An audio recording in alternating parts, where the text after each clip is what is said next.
Coming to you from the Forge of Freedom studio in the heart of America.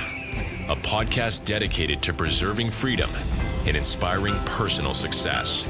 Freedom is born and lives through you, the individual, and it dies in the shadows of tyranny. Motivating our listeners to become well-rounded, freedom-minded people with the body of an athlete, the mind of a stoic, and the spirit of a warrior. The tree of liberty lives on through you, the Forge of Freedom. And now here's your host, Alex Ooley. Rich men north of Richmond, Lord knows they all just wanna have total control. Wanna know what you think, wanna know what you do.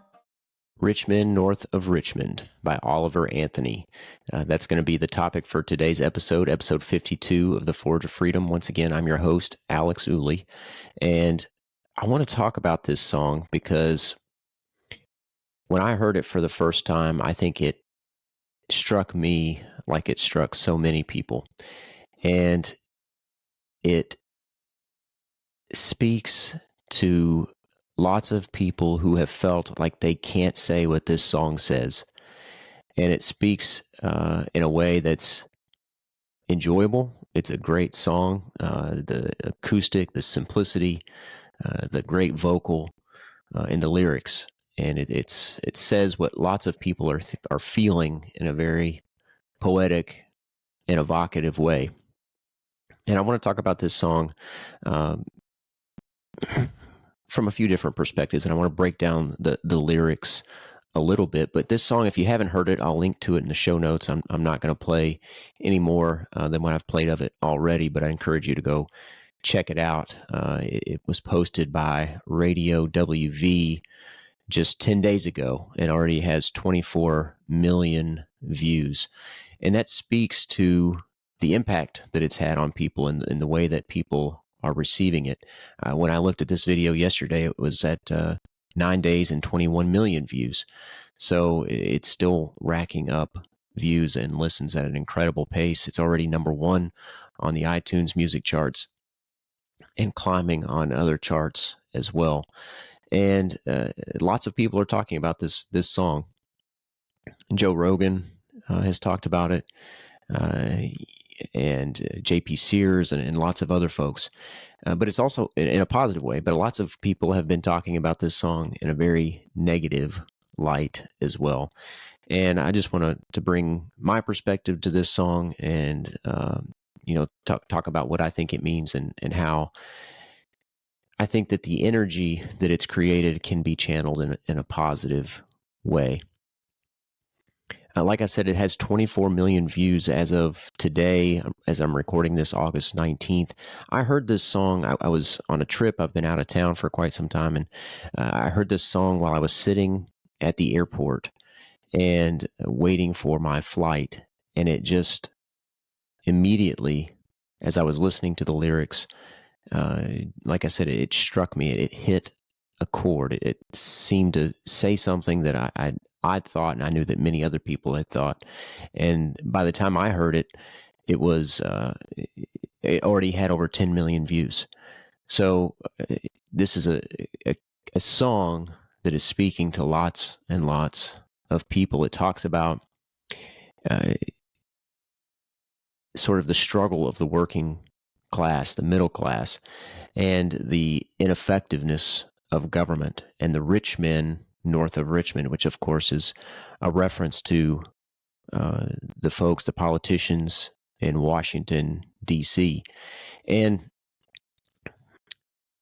I think this song is being cast as sort of a polarizing song, but that's not what it seems to be meant to do. And I hope that it's not used in that way, because this song is really an indictment of our government. And it's not meant to divide people like so many are saying that it does. And I think one thing that's instructive is if you go back and watch Oliver Anthony, the day prior to this song being released by Radio WV, had a recording, looks like it was recorded on his phone, and Instruct talks about what this song means to him and how he recorded this song because he was struggling with his mental health and substance abuse. And so this was just an outlet for him emotionally. And he talks about growing up and being down the middle politically, and how both sides, conservatives continuously fighting for war, and Democrats with their failed welfare programs. And he talks about how both sides serve the same master, and that master is not someone of any good to the people of this country. So I think if you watch that video and listen to the song from that perspective, this is not meant to be a divisive song, and one that pits us left against right. That's what government does. That the politicians do. That's what the swamp creatures in Washington do. They pit us against one another. And this song, it strikes out against the politicians and people with lots of power. So undoubtedly, there will be a visceral response from those in power to this song. But I think that this is a song for the people, and I hope that people can coalesce around the ideas in this song in a positive way.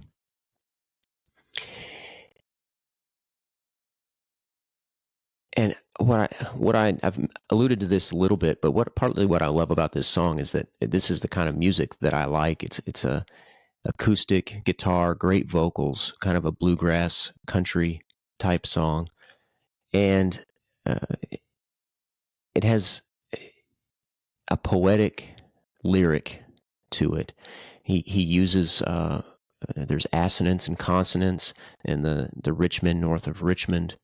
There is the homophone that you hear in the line that I wish politicians would look out for miners, referring to the miners in the coal mines, and not just miners on an island somewhere. Of course, talking about human trafficking and the Jeffrey Epstein debacle.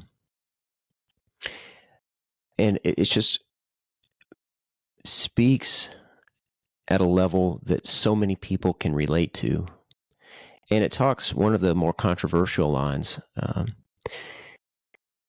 we got folks in the street, ain't got nothing to eat, and the obese milking welfare.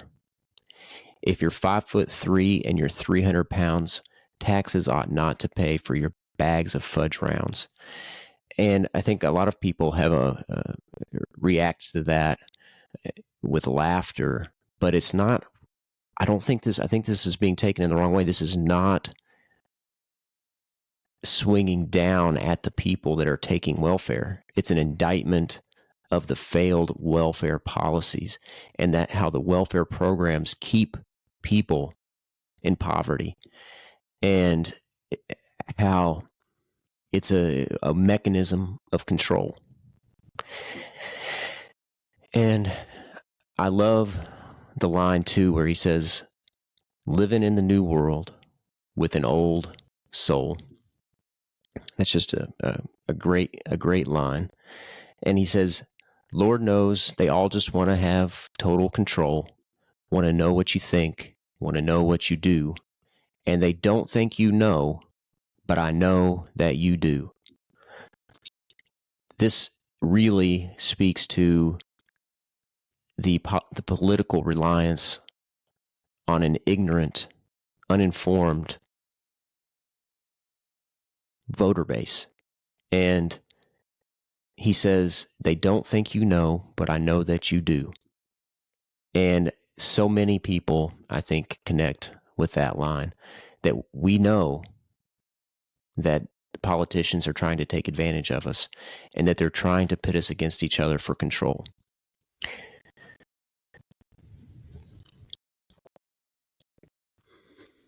And then finally, he's got a line in here, because your dollar ain't shit and it's taxed to no end because of rich men north of Richmond. And this speaks to this sort of working day in and day out and not being able to get ahead because we're taxed into submission. The dollar is inflated away for social programs, for war. And the politicians are the ones killing the American dream, the land of opportunity. And he ends the song, I've been selling my soul, working all day, overtime hours for bullshit pay. And this song, I think, has gone viral because it's just so relatable. It's just a regular guy. He was a factory worker. He feels like he can't get ahead because of the impediments that government puts in our way, that the rich men north of Richmond put in our way. And I think the truth in this song speaks to so many people. It just needed somebody like Oliver Anthony to give it the light, to give it the voice that it needed. And if you watch the video, he's in the woods. He's got dogs and a deer stand, and of course, good music and lyrics. So, I mean, there's really nothing not to like about the song. He's got a beautiful voice and the simple acoustic sound and the raw lyrics. And I think most of the backlash from this song is from people who have almost a religious reverence for government and its power. Like the government is the solution for every problem. When in reality, government is almost the problem, always the problem, and never to the solution to the problem it's created. And that's constantly what we hear from the elite in Washington. Let us fix this or that problem, and it's almost always a problem that they created.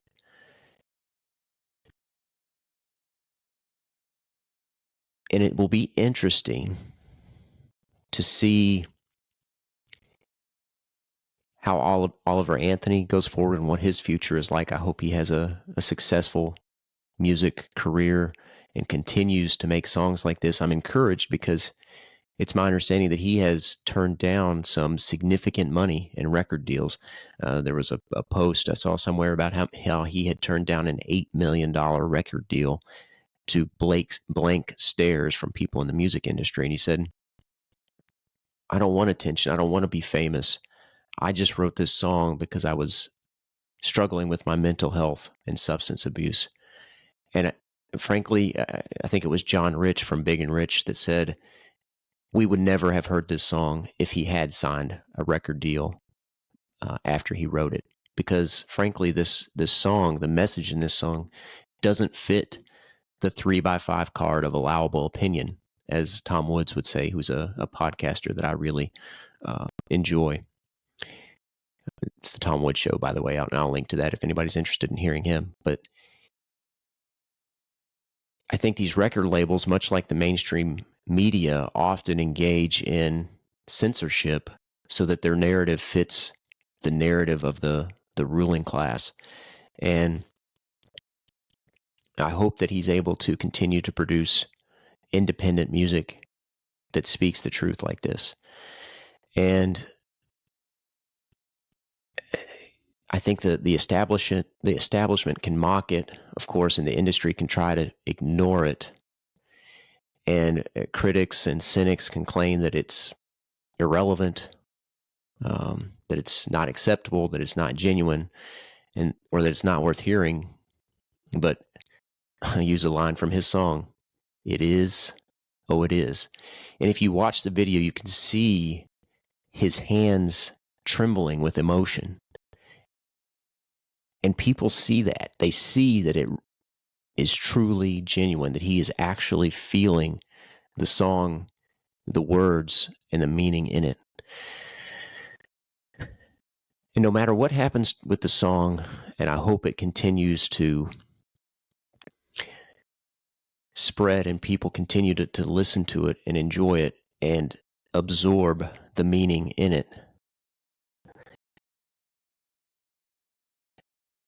And I hope that the message that government divides us and kicks us down is realized by more and more people, and that freedom incentivizes cooperation, peace, and prosperity. And I want to play another clip here for you, just real briefly. Oliver Anthony, after his song went viral, a few days after the song went viral, went to a farmer's market in North Carolina, and he joked there. He thanked the crowd for being there, and he joked about singing to merely 20 people when he was there in June before reading a Bible verse. And I want to play that for you.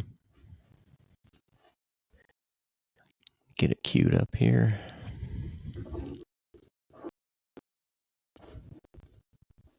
And if you take anything away from today and any of the music that you listen to, it's this, that you truly do have the power to decide what you want and what you don't want in your life, and your own circumstances and outside of it. And don't ever let anybody tell you otherwise. Damn right.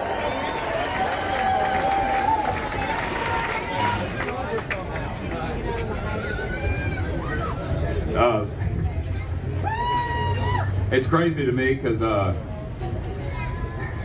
remember back in June I played here for about 20 people, and but that's the beautiful part of this country, though, is even an idiot like me can make something happen. So if I can do it, you can do it. Before we start singing, and I mean we, because I hope y'all are going to be singing too, I just had something I felt compelled to share with you. This is in Psalm 37, 12 through 20. The wicked plot against the righteous and gnash their teeth at them, but the Lord laughs at the wicked, for he knows their day is coming. The wicked draw the sword and bend the bow, to bring down the poor and needy, to slay those whose ways are upright. But their swords will pierce their own hearts, and their bows will be broken. Better the little that have righteousness than the wealth of many wicked. For the power of the wicked will be broken, but the Lord upholds the righteous. The blameless spend their days under the Lord's care, and their inheritance will endure forever. In times of disaster, they will not wither. In days of famine, they will have plenty. But the wicked will perish. Though the Lord's enemies are like the flowers of the field, they will be consumed, and they will go up in smoke. Yeah. Woo!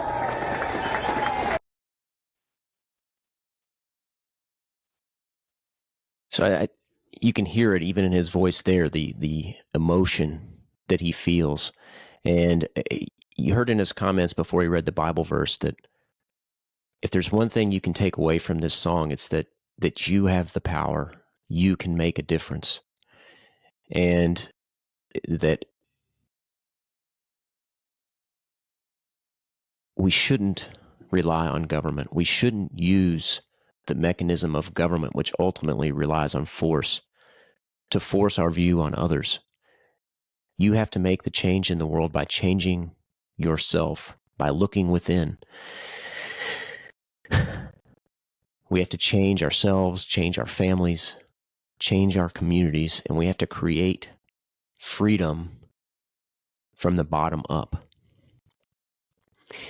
But this song reminds me of a quote from Ron Paul, and I always like to interject with Ron Paul wherever I can because he had a huge influence on me. And Ron Paul said this, he said, "There's a rumbling in the heartland, and anger is building. Harnessing that anger and converting it into positive and constructive energy could have favorable consequences beyond our imagination. It's time to become energized, not despondent, over the tragic mess that has been imposed upon us." And I think this song is a wonderful example of that and a great reminder of that quote. In this video I just played for you, it's from Outer Banks Adventures on YouTube. I'll link to that as well in the show notes if you want to watch the entirety of the video. But it's amazing, the energy in the crowd and the positive attitude. This song it's sort of a sad song about the plight of the working class, but there's hope. And there's hope, whether if you're a religious person or not, there's hope in the Lord, there's hope in freedom, and there's hope in ourselves, our families, and our communities. And that's where we have to look for change, not to Washington, not to the rich men north of Richmond. And just one more quote here I want to share from Ron Paul before I wrap up here. He said, and this is a quote that I've kept in my mind for many years. He says, "An idea whose time has come cannot be stopped by any army or any government." Let that idea be the idea of freedom. I hope you all enjoyed the show. I hope you enjoyed the song as much as I do. Once again, I'll link to it in the show notes. I encourage you to go listen to it. I listened to it on repeat before I flew out on my flight the other day, and it wasn't even the topic I intended to talk about today, but I felt compelled to talk about it. I appreciate everybody tuning in. If you would, don't forget to like and subscribe to help us spread the message of freedom. And until next time, remember, you are the Forge of Freedom. Thanks for listening to this episode of Forge of Freedom. Be sure to subscribe wherever you heard this podcast so you never miss a future episode. For more information or to connect with Alex, you can go to forgeoffreedom.com or follow him on Twitter at Forge of Freedom. Until next time, remember, you are the Forge of Freedom.